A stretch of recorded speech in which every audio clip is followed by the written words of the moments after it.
Welcome to the Grief Ladies, the practical guide to what comes next. I'm Kelly Daugherty. And I'm Karyn Arnold, and we are two grief professionals with over 50 years of combined experience.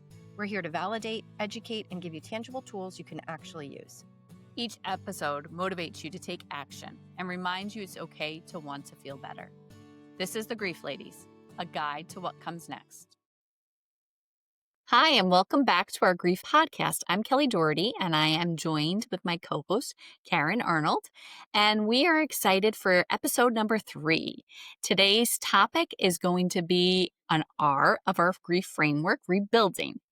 And so just want to go back a little bit. If this is your first time listening to us, go ahead and make sure you check out our first 2 episodes, where episode 1, we really kind of share a little bit of background information about who we are and why we're so passionate about grief and loss. And episode 2 starts to talk about our grief framework, which is built on the Maslow's hierarchy of needs. It's kind of like a pyramid. And so at the bottom is grounding, which we talked about in episode 2. And today we're going to be talking about the next level of the pyramid, which is rebuilding. And rebuilding is going to be focusing on structure, routine, and understanding and talking about really how grief really disrupts all areas of our life, right? We think that it's just going to be something emotional, but it can really impact us in so many different ways. It can impact our identity, things like that as well. And so we're really hopeful that we're going to be able to give you some tools around creating supportive routines and continuing to talk about this culture of progress. And what that means is that we believe that there is tools and steps that you can take on your grief journey that will help you progress. And so that's really what our podcast is about, is as if you've heard our other 2 episodes, this really is about giving you some actionable steps to really help you. And so last week we talked about that grounding. So would love for you guys to comment and just what did you notice? We gave you a goal for the week to just be more aware and mindful of your sleep, your food, and your movement. And so just wondering how that observation went, what you noticed, and maybe you've even made some shifts and changes based on what you observed. And if you did, that's awesome. We're proud of you. And if you didn't, that's okay. Remember, this isn't to beat you up. We are very mindful of being compassionate to ourselves and understanding that sometimes we're doing the best we can, especially when we're grieving. So we're really going to start talking today about rebuilding and why we need some structure in our grief journey. Yeah. And how that can help with us be able to process our grief. How that when things are so overwhelming and so time consuming, how sometimes routines can be helpful and can help with some of the grief brain that you may be experiencing, the forgetfulness, doing lists is a really good thing, sometimes can be helpful. Our brain is overwhelmed by our grief, right? Grief brain causes us to have difficulty focusing and concentrating, and we can have memory issues. And so we want to give you some tools and techniques to be able to help you on this.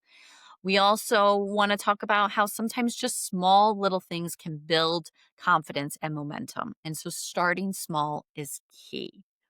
So, Karyn, what you want to share a little bit more about what rebuilding is in our grief framework?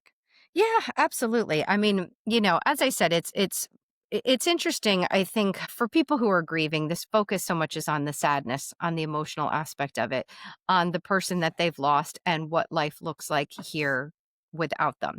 And so these are not the first things that people think of. And I think through the levels that we are working through here, we're each time trying to address maybe some of the things that aren't as immediately evident and trying to help people understand that paying attention to those things, being aware of those things, as we've been saying, can actually really be helpful. Part of what we're doing here is there's that idea that there's no framework, that there's no map for anybody to follow, that just grief is so individual that you're just kind of out on your own. Good luck. You got to try and figure it out. And we're saying well, yes, it is individual. That is true. But actually, there's so many commonalities through this and things that we've seen work and things that don't work, that we're trying to bring the things that work here to this podcast and to the work that we're doing to help people understand that. So what we're looking to do with rebuilding is to help create a supportive structure. People really do find that their routines are so scattered after they've had a significant loss. Sometimes it's because they lost the person that they shared their living space with, their routine with. If you lost the person that you were making decisions with about what are we having for dinner? What are we doing this weekend? Just your day to day can get very built around another person. Caregivers find that they are very impacted by this. When you're a caregiver, everything becomes about the person that you're caring for. When the next medication is, when the next doctor's appointment is, when they're sleeping or not. I've heard of people having to sneak out to the food store at 5 o'clock in the morning because that's when their loved one is still asleep and they want to get there before they get back. So in the aftermath of loss, I think a lot of times people find themselves with time, but often too much time and not really understanding how to fill it. And I know a lot of grieving people I talk to are like, next thing I know, it's 3 o'clock, 4 o'clock every day. I don't know what I did with my day. The days just seem to, sort of be passing by. So, we want to address the importance of that. It can be really exhausting to think about kind of rebuilding your life when, as I often say to people, it was just fine the way it was. So you don't feel particularly motivated or interested, but we want to emphasize just how important that is. Kelly, I know with a lot of people that I work with that they have a particular time of day that's really hard. Can be mornings, as soon as they wake up. It can be the afternoon as they're kind of getting in a slump, getting tired. It could be nights and weekends when it's dark, quiet, what normally things that were centered around family time. I know some people have a tough day of the week. If their loved one died on a Tuesday, Tuesdays are hard. If they passed Mhm. away at 3:30 in the afternoon, 3:30 is hard. Do you find that you have that with people that you work with? Oh, absolutely. Yeah. And, a lot of people will say the Sunday scaries, right?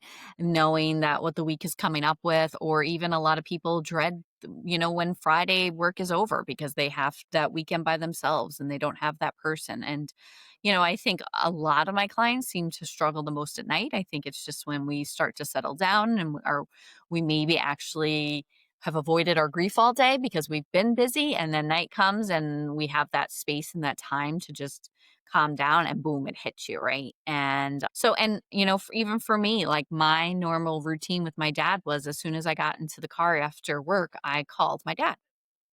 And I am out how many months now? What, 8 months now? And I still get in the car expecting to call my dad, Yeah. right? So it's that, like, and I've honestly have struggled with, like, what am I supposed to do with myself? I just have to drive home, right?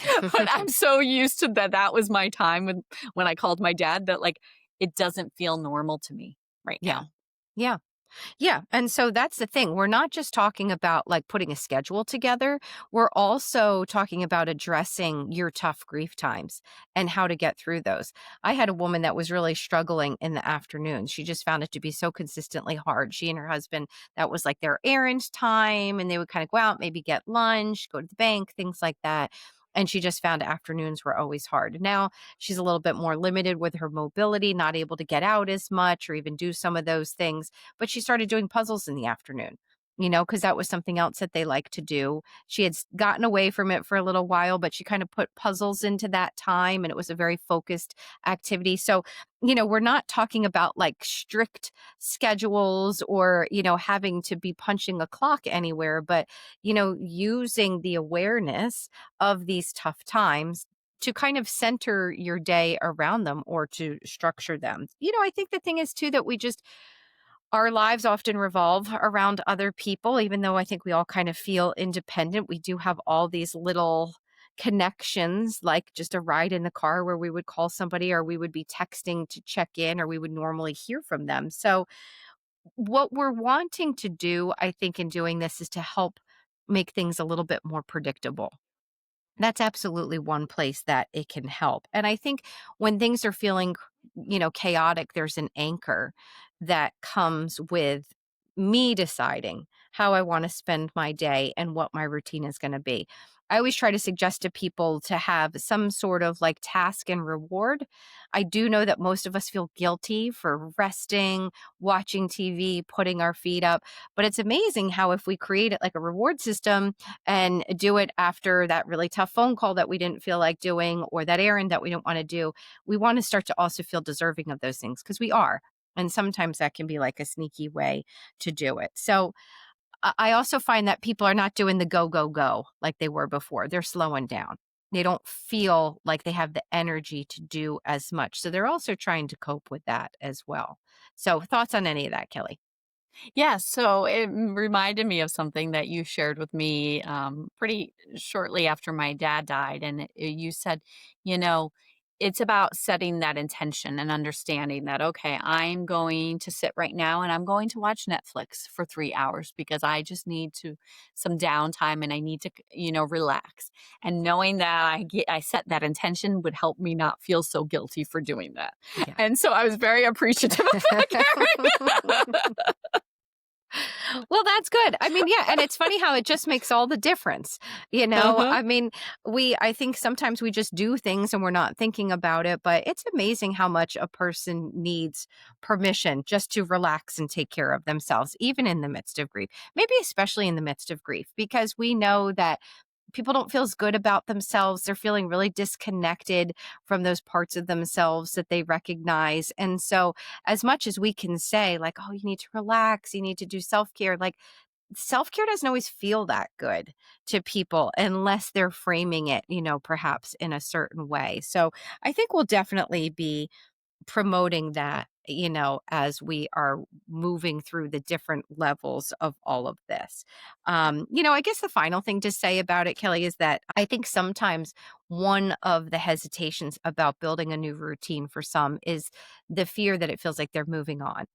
That if I start to kind of live my life on my own, that I'm kind of leaving that old life behind. And people are really understandably reluctant to do that. And so we need to frame that too in a way that this isn't trying to say, oh, I'm just fine, and that I'm moving on without that person, but that I'm here and I'm trying to survive and I've got to get through these days somehow. And we're trying to figure out what are the best ways to do that for you. And it's weird. I mean, let's face it, it's very difficult to be thinking about yourself. We're really used to being tied to other people, whether it's our parents, our spouses, our children. We're all kind of putting so much of our time into what other people need. You may even hear from people sometimes like, oh, well, now you get to just worry about you.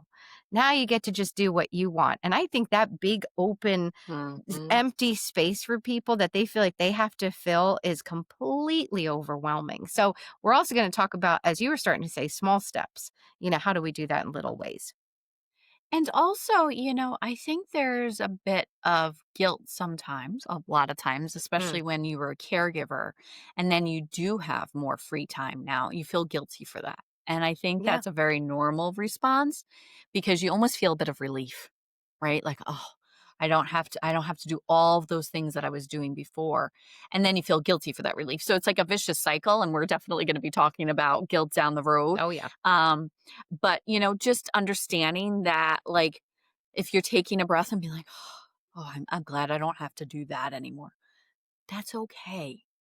Be kind to yourself and just give yourself again that self-compassion that we keep talking about. Yeah. Yeah. Absolutely. Absolutely. So, what about daily structure? In Well, terms of so what this could look like for a person. yeah, and so I think, especially if this was somebody that, like, you're the executor of their estate or it was your spouse that died, you may have a lot of responsibilities to deal with right after Mm, somebody dies. And that list that maybe the funeral home gave you or that you can even, find online, it is quite lengthy and time consuming. It's like a full time job. yeah. And so just maybe trying to break those tasks up. There's no rush on some of these things, like turning off their cell phone. There's no rush. Yes, you might have to continue paying for it, but choose small things, right? And so maybe when we think about a routine, maybe it's just saying, okay, I'm going to cross off 2 things off of this list every day. And just be mindful of what, okay, I'm not going to choose 2 huge things, right? But maybe I'm going to go to the DMV tomorrow and transfer the plate into my name, right? So thinking about those small things that we can also think about as we're talking about rebuilding, right? And then the other thing that I think comes up a lot with part of that is going through their belongings, Yeah. right? We sold my dad's condo very quickly after he died, thankfully, because it had been damaged in the hurricane. So we're very grateful that we found somebody Mhm. to buy it. But so we were forced to go through his things pretty quickly, in my opinion, less than 2 months after he died, and we didn't give ourselves much time. We gave ourselves like 3 days, and it was a lot. And I have boxes still up above me that haven't been completely gone through, and that's okay, Yeah. right? So thinking about these things, maybe incorporating this, and sometimes we have to do it right away. We don't have a choice. We have to clean out a nursing home room or an apartment or a house or whatever. Sometimes people have a little bit more time. I see a lot of times with like grieving parents, they sometimes don't touch their child's room for a very long time, and that's okay. Mhm. But so these are the things that can be really difficult and triggering. And we're really looking to have somebody come on to talk about organization and talk about how going through a loved one's belongings and what does that look like and creating things like memory quilts, maybe. So these are kinds of things that we're going to be talking about when we go into rebuilding. But to get back to your question, sorry, Karen, about That's daily okay. structure, is that, you know, sometimes morning routines can be really beneficial. For me, I have a really great morning routine with my husband. We get up early, we take care of the pup, we sit down and we have coffee and tea together. And recently, because it's nice here finally in upstate New York, we go for a morning walk before I have to get ready for work. And so that is really helpful with the grounding for the day. It sets me in a good place for the rest of the day.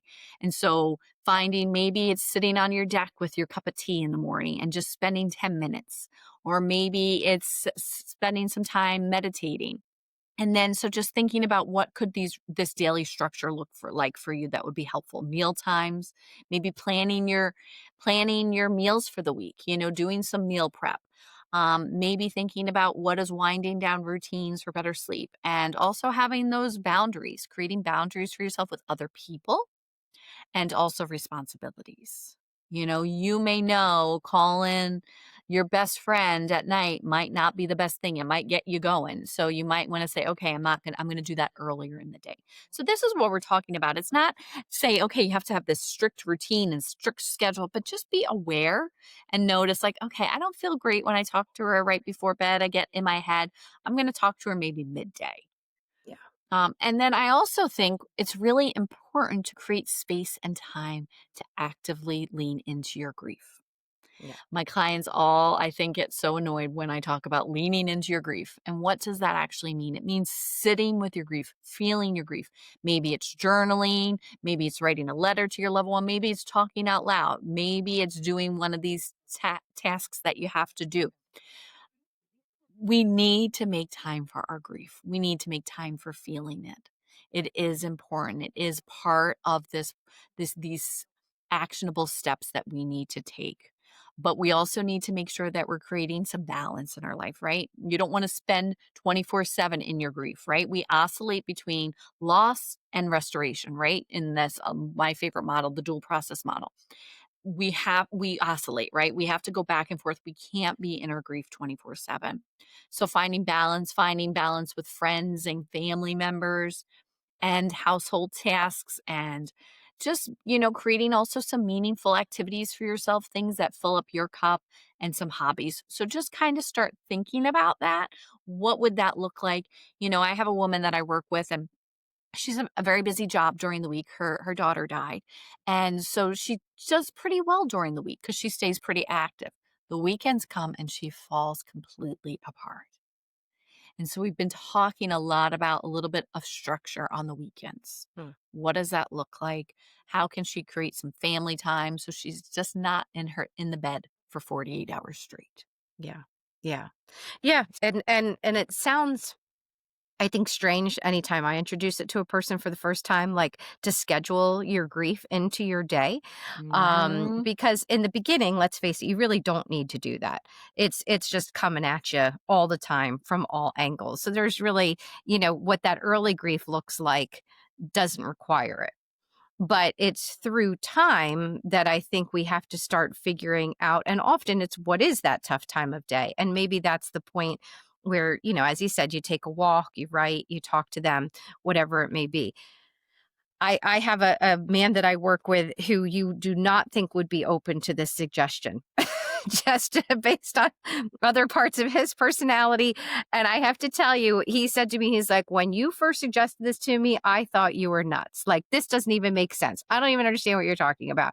And he comes to some of my groups and he will all the time be like, he'll say to everybody, you got to structure your grief, people. You got to structure it. You got to put a timeline to it. You got to, put a point in your day. And so he's a real big proponent of it now, because without it, I had a woman who lost her mom, and she would take a walk every day, and she would really use that time to let herself cry, to just think a little bit. It was, 30, 40 minutes. And she would just kind of almost get that out of her system for the day, if you will.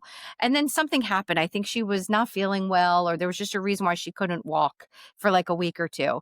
And she couldn't take that time. And 2 weeks later, she's at the food store and she had an explosion of grief that came Mhm. seemingly out of nowhere.